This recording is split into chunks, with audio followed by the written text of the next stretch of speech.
I would love to talk about public transportation. So right now, the DFW Metroplex has 4 of the top 20 fastest growing counties in the United States. That's not just in Texas, that's in the United States. So Collin County, Denton County, Tarrant County, and Dallas County are in the top 20 of the fastest growing counties in the United States.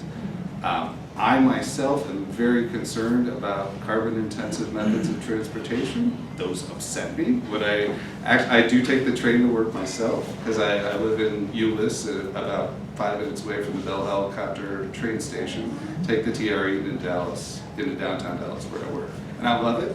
But every once in a while I have to take a car for some reason, and just looking around at all of these fossil fuel burning machines surrounding me, it makes me enraged, frankly. So it's better that I take the train, really. So, but I think that all of us know, just looking around, you get on the highway during rush hour, this one right out here, you get on that highway during rush hour, you're going to be sitting for a while. So I think that one of the things that we need to do to make the DFW Metroplex an attractive community for people to want to move to, because there are a lot of people moving to Texas, and there are a lot of companies moving to Texas. We want them here. We don't want them in San Antonio. We don't want them in Houston. We want them right here in the DFW Metroplex. And one of the things that those companies look for is a robust public transportation system that will enable them to move their employees into and out of work. So I believe it's time to start investing in that now. It's mostly a federal thing, but I will definitely work with the federal government and with the local municipalities to ensure that we get as much funds as necessary to build out a public transportation system. And it also makes me crazy that I can't take a train to go to a Rangers game or a Dallas Cowboys game. And I suspect the people that run the parking lots are behind. But I would love to expand public transportation, and I believe it needs to be done. Anyway? 2 minutes, one more question? One more One question, but it has to be a 2-minute question. Yeah. Okay, I'll continue. Hit me, John. I'm the dark guy, or I'm the dark guy. Yeah. Regional transportation planner, and Steve, I personally don't think you can get anything done down in Austin. It's a local issue.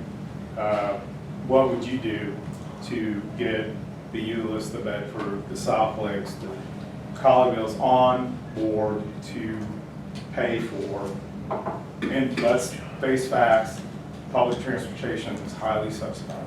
It is, yeah. So public transportation is never going to pay for itself. That's not the reason that you implement public transportation. The reason that you do it is that it's beneficial to the community, which I believe is a function of the government. They need to do things that benefit the community. And I believe that if we have those conversations, well, luckily I'm friends with all the city council members of Hearst, Euless, and Bedford, and I'm working on Arlington. But I'm friends with all those folks, and they have all said that they know that something will need to be done in the future. They're just not ready to go there. I think that what it takes is just having those conversations, prepping them to get ready for it, and starting to move in that direction. We got thrown out from Amazon. Met with Amazon chose not to come here because there's no public transportation system. So it's costing. It's costing DFW to not have a system like that, and we could do so much better. So thank you for that. Anyone else? I think we've still got like 30 seconds. 60, but 60 seconds. do you want to tell us why people that aren't 92 should care about 92? Because you're looking at a room a lot of 98. So here's the thing, not to dig on Deborah or anything, but this was this is the closest race in Tarrant County. District 92 is the closest race from last cycle in Tarrant County. So there are no other races in this county that are as close as this one. And if this was the 6th closest race in the state where a Democrat had a Republican that they were challenging, and if the Democrats pick up 9 seats in the Texas House, this is circling right back to what Heather said earlier, we've got a fair seat at the table when it comes time for redistricting, which is happening in 2021.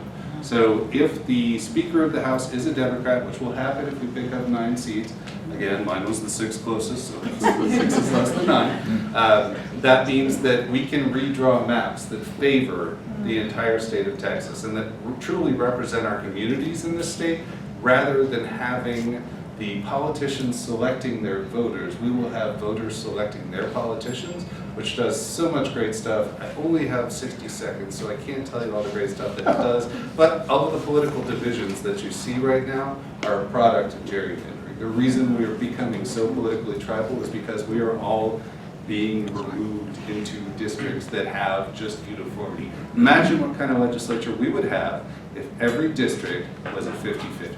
If every candidate that ran had to appeal to everybody, not just the people that he agreed with. Imagine what kind of legislature we would have. And with that, I will leave you. Thanks so much, everybody.